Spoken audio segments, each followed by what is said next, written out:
Misbah, can you check your audio?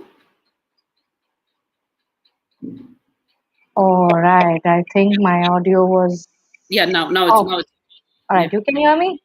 All right. Yes, now it's. Once again, I'm going to go and introduce myself. So, hello and good evening, everyone. My name is Misbah Shah. I'm a director at iChas and iChas Support Foundation. At iChas, we endeavor to make quality mental health services accessible for everyone by providing comprehensive step-by-step training and connecting them to those in need. Our training programs help practitioners develop advanced coaching and therapeutic skills.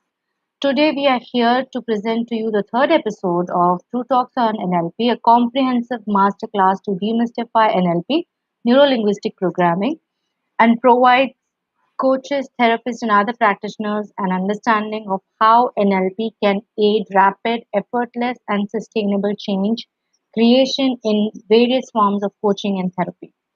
In this episode, we will talk more about NLP's basic principles, also known as presuppositions.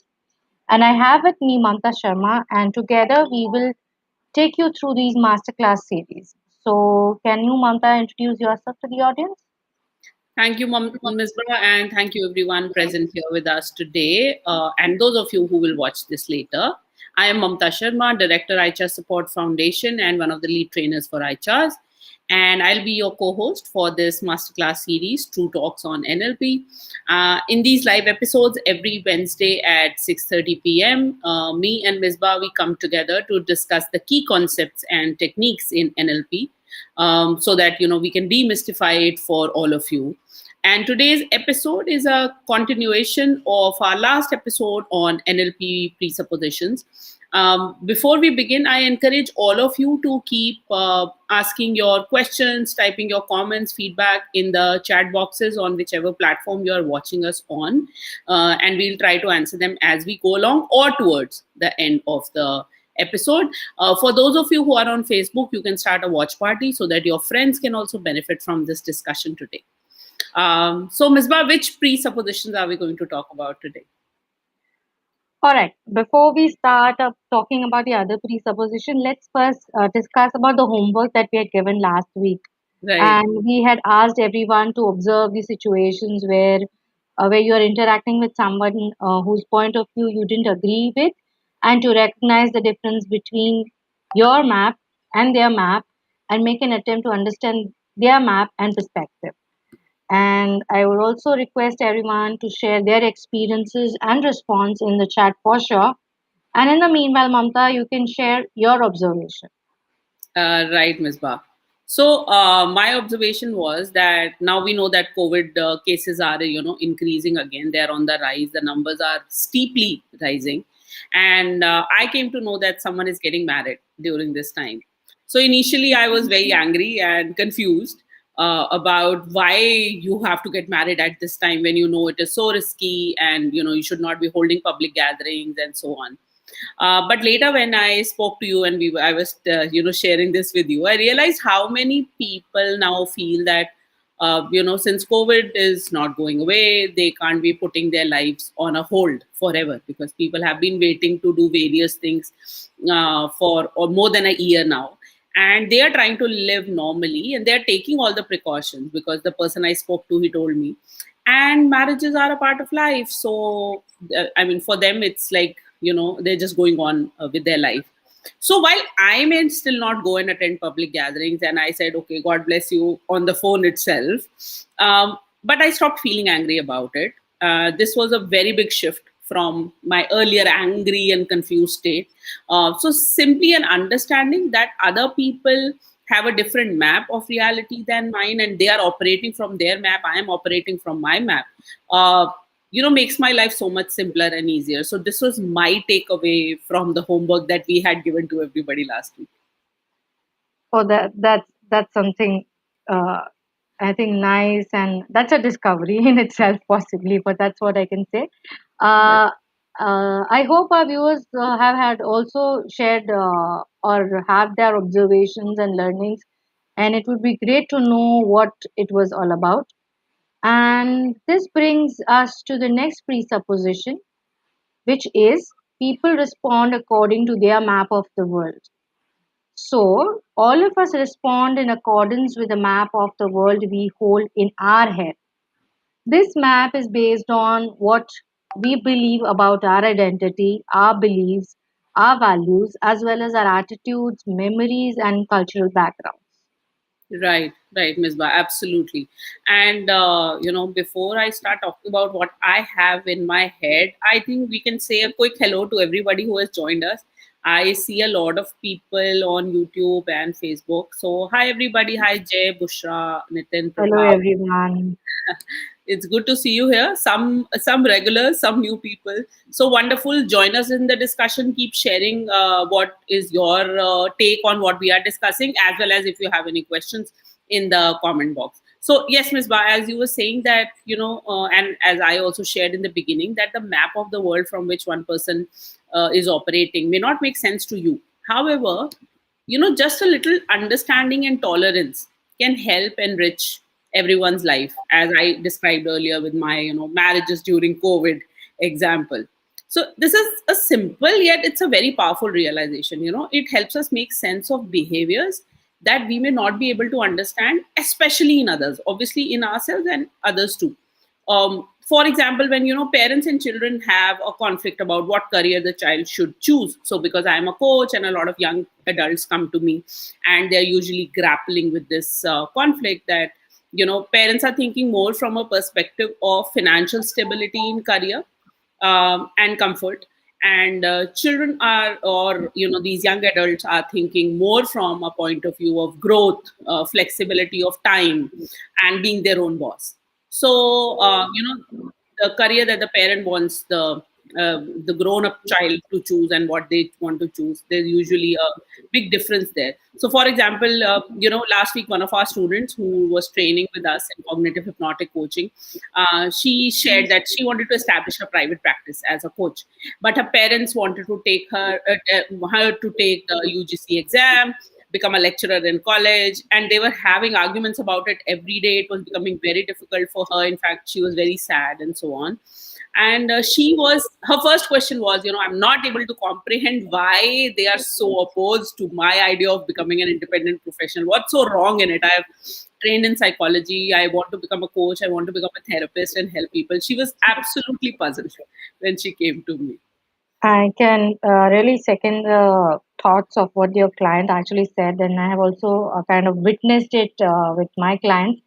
I wanted to say to this: when you actually notice someone's behaving or acting in ways that you're not able to understand, all you need to do is just to remind ourselves or yourselves that you're behaving based on the maps on they're behaving as per their maps and not ours. Right. So then you can choose to acknowledge their perspective and communicate yours to them. This can also resolve many conflicts and open channels of communication that didn't exist before. It's Yeah. kind of liberating, so to Uh, say. yeah, absolutely. So for example, for this client that I'm talking about, this student of mine, so once she realized, she understood that people are acting out of or responding to their maps, then she said, okay, so if this could probably is their perspective, so first let me understand their perspective, and then I can help them understand how an independent practice can also help me establish a financially stable and secure career. So the entire conversation, went in a different direction. She was not coming from a point of view of irritation or anger, or my parents don't understand me. So the entire conversation changed. So yes, you are right, it is very liberating. And when people train in cognitive hypnotic coaching with us and learn to help their clients, obviously they learn in NLP is an integral part of the entire cognitive hypnotic approach, coaching approach. And so you can also use this to help your clients lead a better life, a more fulfilling life, just by this simple understanding. And that brings us to the next presupposition, which is people are always making the best choices that they have according to their map. Now, this could seem a little puzzling in the beginning. So when I read it first, I said, okay, how come people are always making the best choice? I don't think everyone is making the best choice. But in NLP, when we talk about this, if someone makes a less than useful choice, we don't consider that person broken. People may make poor choices. You may think they're making a poor choice, not because they want to, but because they lack other choices in their map. So now this is a very useful understanding to operate from as a person and also as someone who works with people as a coach or therapist, because you're not bothered about labels like lazy or stuck in the past or depressed. But this understanding forces you to deal with the fact that a person could be stuck in limited because their map of the reality is stuck and limited. And they can, once you understand this, then you can help the person find new and more empowering choices. Absolutely right. I mean, I think I can't agree more on that. This presupposition also helps us deal with the fact that you are feeling stuck and limited, not because the reality is stuck or limited, but because you have felt that stuck and limited because of the map of the territory that you have it in your head, Right. and that you have to expand your map to find new and more empowering choices. Correct. To understand the reasons behind the choices that we make, recall a situation where you may have made a choice that you later felt guilty about. Let's say you were having a conversation with your partner or a friend, and you ended up arguing about something you had a different opinion about, and you may have even shouted or simply left the conversation or got angry with your friend. Later on, recall what choices you had that you could have thought of were available to you. And today, when you know that there are many more ways of responding in a similar situation or in that kind of Yeah. situation, but in that moment, the choice that you made seemed actually that was the only one that was available. Right, right, correct. True, Misbah. This is so interesting because we usually feel we are stuck because of a situation that leaves us. We feel it leaves us powerless. However, when you look at it from a point of view of becoming aware of more choices in the map or expanding the map, it suddenly puts you in a position of power. You feel more empowered, and this takes me to the next presupposition, but I think we have a question here. Prabhat Yeah. says, why one person feels comfortable and another one feels discomfort in the same situation. Does it happen consciously because nobody wants to feel discomfort? Prabhat, so as I think Misbah just explained that in that moment, uh, from your map, what conclusion your mind drew about that particular situation. For example, let's say a person goes on to stage and his map or what he holds true in his head, there's this inner voice which says, oh, what if people laugh at me? And at the same time, there is another person who goes on stage and based on whatever he has experienced so far, rules, beliefs, values that this person holds, past experiences this person holds, this person has a different map. And in his head, the thought is, oh wow, I'm going to do so well, I'm going to get a standing ovation. Now, depending on the information that they're drawing from their map, their experience of standing on the stage in front of a large crowd will become very different. One person may start having a great deal of anxiety, they may have a panic attack, they may freeze, they may not say anything, they may start sweating, whereas the other person may feel very empowered and very excited and may deliver a great speech or presentation or whatever they are there to make, and actually have a great overall very exciting, very fulfilling experience. So again, because they're drawing from a very different map, so their experience of the same situation will be very different. I hope I have been able to answer your question. Misbah, there is also another question. Nidhi is asking, how can I share this on WhatsApp? Yeah. Nidhi, I think you're on Facebook, and if you go to the share option, it will give you an option of more, and in more you will get an option of, I think, copy link or share it or something. um, So I think you should be able to share that link there. Yeah, I was just checking that only. Okay, okay. How So I maybe could this help will them. be able to share a link with you. Meanwhile, as I said, that once we understand that we can, there are, I'm making a certain choice because of limited choices in my map, and then I should have more choices. This brings us to the next presupposition that having choice is better than having no choice. So having choice here means how you choose to live your life. You can choose a map for yourself that will provide greater choices, which means our endeavor should always be to increase the choices so that we can become more flexible in thought as well as behavior, and act in a more empowering manner in a given situation. So more choices mean more flexibility because I can choose from a larger range of things, outcomes and responses. And a person, obviously, the person who has more choices will be more flexible to adapt to changing situations, to adapt to the system, and this person is more likely to achieve what this person aims for. Right, Ms. Ba? Absolutely. To understand this better, Mamta, I think we can have a quick exercise, mental exercise with the audience. Right. So think of an outcome you have not been able to achieve Mm-hmm. and ask yourself about the different ways to achieve this outcome. Right. So, what are the different ways that you can achieve this outcome? You can also ask yourself questions like, what else can I do? Or where can I look for help? Or is there someone I can talk to who has been through this, something like this before? Right. Answers to such questions will help you to become aware of more choices and expand your map and help to discover different ways or new ways of resolving the challenge or achieving your outcome. So it basically widens your horizon and your more choices and options are available instead of just looking at it in a single minded way.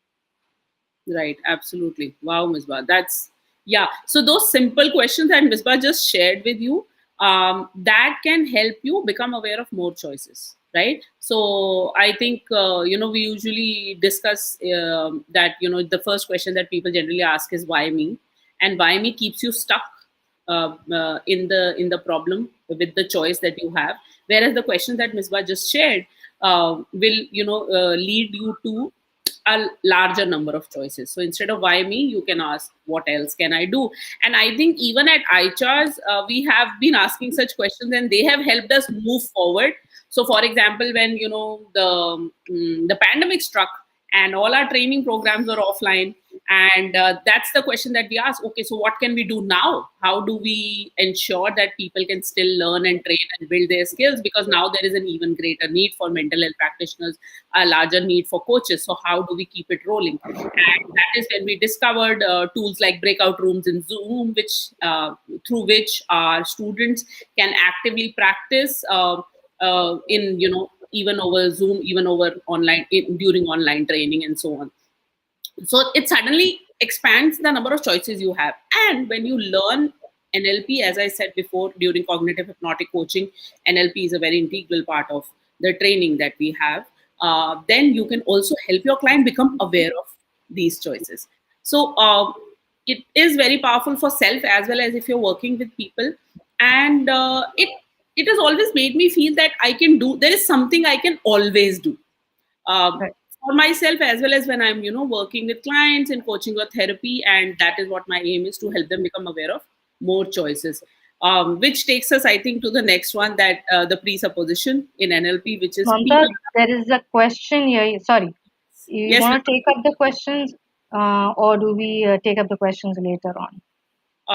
Okay, I think we can take one because we were about to move to the Yeah, so I think let's take up because I think it's relevant to the last one that we discussed. right. So Nidhi has a questions and she's asking, once I understand, do I learn to compromise or can I explain my part to the other person? So Okay. Yeah. Sis, go ahead.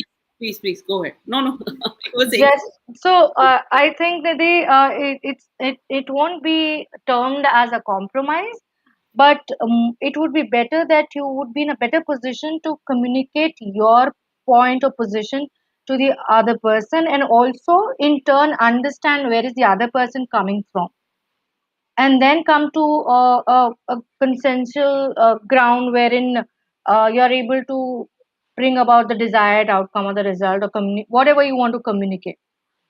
Is there anything else that you want to share, Mamta, on those lines? Yeah, so Nidhi, again, you're talking about two options here, right? One is you said that when you say compromise, I'm assuming you're saying that you accept the other person's point of view. Yeah. The second is that you can communicate how you feel. Uh, Three is you can probably ask that person to sit with you. You both of you can understand each other, right? Whatever equation you're talking about, boss employee, partner partner, friend friend, parent child child parent, whatever, and maybe you can sit down and find a common ground, right? Understand each other's perspective. What are the other person's need and expectations? What are your needs and expectations in that situation? And then probably find a common ground where some of your needs are being met, some of their needs are being met. And in fact, this is a model that we work on when we train people in our relationship counseling and couple coaching program at iCharts. So we generally refer to it as a common minimum program. But it all begins with an understanding that we are just looking at different perspectives of the same thing, right? Right. And with that, I think we have another question. Yeah. So if there is um, Situation, I some think. situation where people make you feel insulted, and no matter it it will, ma'am, if such a situation, what NLP will do, because even learning NLP, they will make you insult. What will or NLP can do? All Right. right. So, Prabhat, one, so what makes you feel that they're insulting you, right? That would be like, how do you know that they're insulting you? What is it that they do? What will you like to do about it? So ask yourself, what would I like to do about it? Do I want to go and talk to that person? Do I want to remove myself from that situation? If that situation arises in the future. So it will depend a great deal on who this person is, how important this equation is to you, what is their role and what is your role in this situation, and so on. And as Misbah gave Mm. you, I think those are that's the easiest way to ask yourself those questions. What else can I do now? What are my options? Essence of NLP. Yeah. So, Prabhat, there is another one that we'll come to later, which says that people are not their behaviors, right? Sometimes I may be doing or saying something, and this is only one example, that may make you feel a certain way. That does not mean that it is always my intention, right? So my behavior does not define who I am. However, if something I am doing is making you feel bad or insulted, then once again you have an entire gamut of possibilities, right? You can go talk to that person and tell them that this is what makes, this is how I feel. You can go tell that person that if you do this instead, then I would feel better, right? Something we refer to as I messages, that I will feel better if you talk like this, or do this instead of what you're doing. Three, then check what is it. So for example, let me just take another example. For example, my partner comes back from a trip. Let's say I'm in a session like this. They enter the room, they open the cupboard, take something out and leave the room. I may feel that because they've come back from a long trip, they should at least look at me, smile, smile at me, wave at me, or something, even if I'm in a session.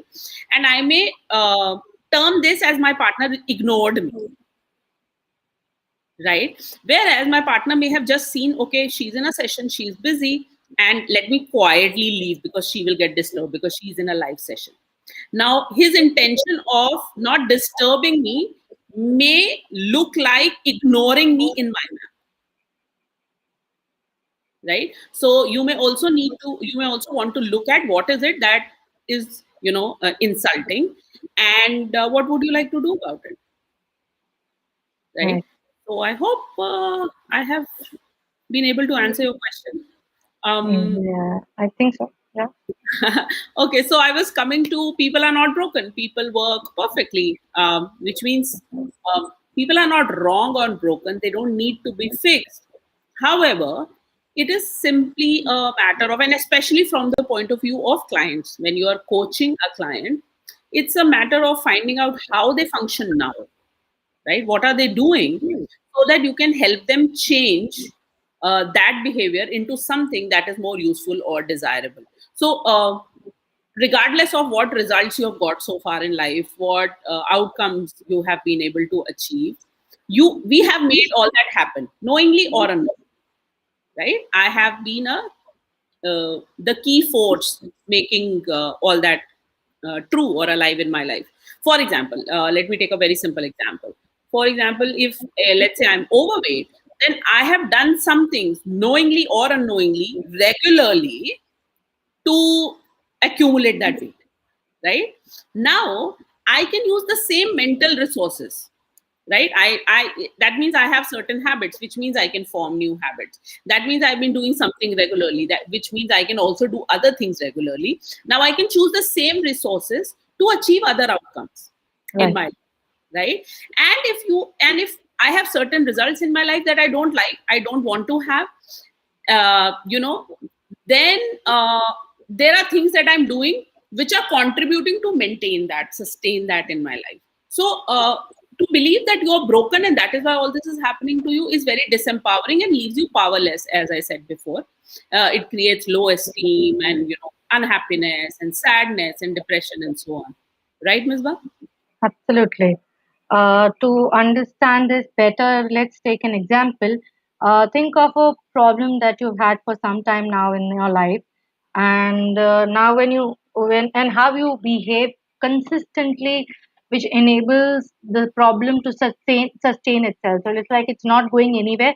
You're still in that situation or in that problem. For example, let's say I want to get up early, but I'm not able to get up early, and this is because I feel tired in the morning. And I feel tired because I watch Netflix till 1:32 in the morning, and this happening consistently, which means I am able to sustain this habit of watching Netflix for around 2 in the morning every day, which is maintaining my problem for being unable to get up early in the morning, which I want to. So Hmm. to get up early in the morning, I need to create another habit of going to bed earlier, which actually will be like creating that habit of net watching that Netflix little earlier and not keeping it till late. Right. Right. Yes, Ms. Ba. Now that you're, saying this, I can think of another example. I was talking about being overweight first. So let's say a person is overweight because they cook and eat food which is loaded with, say, fats, which are not good for them. Now they can use the same skills to cook and eat healthy and nutritious food too. It's just about using the same skills and consistency to get desired results instead of the undesirable results that you've been getting so far, Right. right? So and the next presupposition can help us understand why we even engage in those behaviors. Like, why do we keep go on doing things that are unproductive or harmful or not good for us? Even sometimes we know that they're not good, sometimes we don't know that they're not good, right? And that presupposition is every behavior has a positive intention. Now this one is really important, and I think all of us should pay a good deal of attention to it. Every behavior has a positive intention, which means that every behavior you, I, or anyone engages in has a positive intention behind it, even destructive behaviors like drugs or violence, right? For example, smoking is bad, right? Yeah. However, the smoker may be trying to obtain relief or stress relief by smoking a cigarette, right? So, when we say every behavior is a positive intention, it means that we are always acting for a favorable outcome, whether we are aware of it or we may not be aware of it. So, the positive intention may be hidden or obvious, but there is always a positive intention that drives all our behaviors, even the ones that don't look good or are harmful, right, Ms. Ba? Absolutely. I would also like to share another example on this. I was working with a client and who suffered from high temperament. Okay. This Sorry, I think I just yeah, I think high temperament is what I understood. or no, actually, he suffered from high temperature. Despite his rigorous testing, and nothing was found to be, wrong with him clinically or medically. The doctor said that it was psychosomatic. Hmm. And we used a process named six steps reframing from NLP with this client. And we discovered that as long as the client had the fever, his family would pay a lot of attention to him. Hmm. When the fever subsided, the family members would become busy with their own work.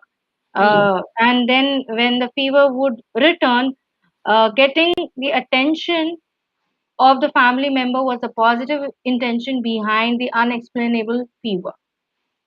So reframing not only help the client identify the process of reframing not only help the client to identify the positive intention, but also help the help to identify or help the unconscious fulfill its alternate means through alternate means such as hosting a game night for the family on a weekends or helping the family members with their financial investments.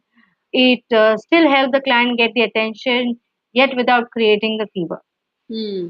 So, a behavior may have a negative effect, but the intention behind it is always positive. That's what we understand. And that is why the intention has to be preserved and fulfilled with alternate means or alternate behaviors which are not harmful to what we say. All this, it has to be at a very unconscious level. It's what it works as. Right, right. That's amazing. Like, fever being replaced by those two alternate means. But that is what happens when you can work with the unconscious directly. So yeah. So going back to the presupposition, every behavior has a positive intention, which means if we need to change a behavior in ourselves or help a client change a behavior which they are not able to change, the positive intention behind the behavior needs to be preserved or fulfilled with alternate harmless and productive behaviors. Now, as we said, since mostly these positive intentions are not known to the conscious, we need to work with the unconscious. And Misbah has shared a wonderful, brilliant technique, which is known as the six-step reframing in NLP, which we will talk about when we come to the techniques episodes. So let's go back to the example of smoking for a bit. If relief is the positive intention, then unless the intention of relief is achieved with a behavior other than smoking, the person will relapse. And since and it is also important that the alternate behaviors can be applied by the person naturally and effortlessly, and that is where hypnosis comes in, right? So if once we induce the person in a hypnotic state, then we can communicate directly with the unconscious and understand what is that positive intention driving the behavior, what would the mind like to replace that behavior with, so that the same intention can be preserved, the person can keep getting the same relief or attention as in Misbah's example, a relief as in the smoking example that I took, with alternate harmless or even productive behaviors.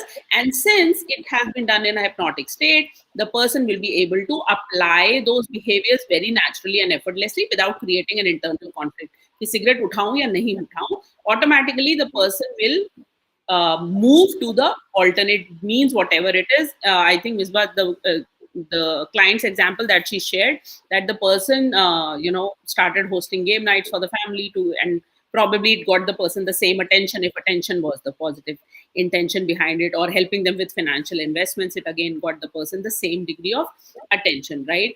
And that is why cognitive hypnotic coaching, as I said, is a it's a comprehensive program that not only helps you train in life coaching but also NLP, and since all NLP is applied hypnosis, also hypnosis, so that it becomes a complete model of meaningful lasting change. And so it's also important to understand here that there is a difference between the intention behind the action and the action.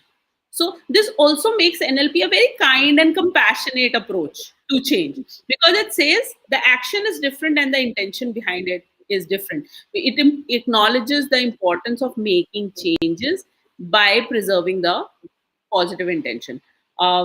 So I have a very quick exercise for all of you who are with us. Think of a behavior that you are not able to change. And you can ask yourself, okay, what am I getting with? What is this behavior helping me get? Or what will I lose if I change this behavior? This answer may give you an insight into that positive intention that you are trying to achieve with this behavior, even though you know, or you may, I mean, this behavior may be creating a problem in your life. Right, Ms. Ba? Yes. So, do we wait for them, or should I uh, state what I think on it? Right. Yeah, we would love to hear your answers. So we are trying to share our own examples from our clients' lives and our own life. But it would be great if you can, share some insights that you are getting with these questions, so that we know that it's really working for you. All right. So, I completely agree to what you said, and or understand it correctly. And do you notice that how all patterns of behavior, both the body and the mind, has a positive intention behind them? Yeah. Uh, so things like inexplicable pains or aches or allergies and many psychosomatic disorders may also have a positive intention behind them. Mm-hmm. If positive intention can be fulfilled with alternative behavior, the body heals. Mm. And now we can move, actually, with this, now we can move to the next presupposition, wherein the next presupposition talks about every behavior is useful in some context, or all behaviors serve a purpose at least in one situation. So let's take an example for that. Fear can be paralyzing at times, but all other times, fear can also protect us from taking life threatening risks. Mm. So it's useful, isn't it? Absolutely. It's not like that it's completely fruitless, harmful Mm. emotion to have. Mm. Similarly, anger is bad, right? Mm. uh, सब बोलते हैं गुस्सा नहीं करना चाहिए या गुस्सा नहीं होना चाहिए, you should control your anger. Mm. But anger may come in handy if you are attacked by a robber or you find you have to fight for your life. So Right. when we are helping a client in the situation of a coaching or therapy, when you are helping the client to bring about a change in a behavior, it is important to preserve the context where the behavior is useful. Mm. Otherwise, you will notice that at a conscious or an unconscious level, there's a resistance in the client. Right, right, great. And I think we can do a little exercise again. So, everyone who is with us right now, think of a behavior that you would like to change, right? Any behavior, any habit that you would like to change. Now, look for an exception. So, you want to change it. So, I'm assuming that it is not working for you, it is not good for you, or it is creating a problem. But look for an exception where the current behavior is useful, is actually working, compared to what you would like to change this behavior to. For example, I'll again give you an example from my clients. I had a client who always said that she always doubted everything in her life. I doubt this, I doubt that, I doubt my decision of changing my job. I doubt what I've cooked for dinner is good or not. So when she uh, was describing this, she was clasping, unclasping her hands, she was shifting in the chair, so she was very uncomfortable. And when she was talking about doubt and so on, she even said that I doubt my decision of coming to you. Will this help me? Will this not help me? So I keep doubting everything. And even I even doubt cab leke jaun ya drive karke jaun and so on. And I asked her, are you absolutely sure? And she said, yes, I'm absolutely sure. This is my life. I've been living it all my life. I've always doubted everything. And then I asked her, would you like to doubt, how about doubting the belief that you doubt? And she was quiet for 2 minutes because I was asking her to do exactly what she's been trying to get rid of. But, she could use the same doubt to doubt that she doubts everything. And she, literally in that moment, she kind of underwent a complete transformation. She started smiling. She became very comfortable. So, doubt can be useful too, right? Everything, as Misbah said, is useful in some context. By the way, that the language trick that I use with her is part of the NLP communication model, the meta model, and we'll talk about it in the later episodes, like how you can use it with your clients and with yourself to live a better life, or to achieve your outcomes. Ms. Ba, I think we have a question. Yeah, so there's a question from Kiran Yeah. asking how can pains have a positive intention? Okay. So, Kiran, just like Misbah described, fever could have a positive intention. Similarly, okay. So let me talk about pain, the physical aspect of it first, right? So let's say I hurt myself, I cut myself, right? My body creates pain, right? Pain here, the positive intention is for so that I can pay attention. Otherwise, I will not pay attention to that cut, that burn, that bruise. The wound may fester. I may even lose my hand if I don't pay attention. So that pain, the positive intention is to take my attention there and tell me that do something to this, like heal it, bandage it, put some ointment, and so on. Right now, this was because of a physical reason. Now, pain can also have. So, for example, if I use Misbah's client's example again, the fever was coming because the fever was helping the client get attention. Please remember that this is at a very unconscious level. So they're not, people are not, or we are not doing it willingly or knowingly or consciously. The intention is at the level of the unconscious. So pains and aches have also been seen in many cases. The positive intention could be attention. The positive intention could be different also. Like it will vary from person to person. As we said, the map is very different for everybody. It's as unique as your fingerprint. So there can be a positive. I have worked with clients where the positive intention behind pains and aches was attention, right? So, but again, it will be. This is not a given that agar pain hai, to attention ही है. We'll have to see on a case-to-case basis.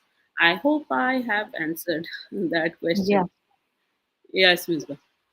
Yeah, so I think going back to what you're explaining, how you worked with your client and kind of use the meta model, that was quite clever one. uh, Anyone who wants to know more about NLP, and we use it in a comprehensive manner by seamlessly integrating it with hypnosis, mindfulness, metaphors, and major psychological approaches.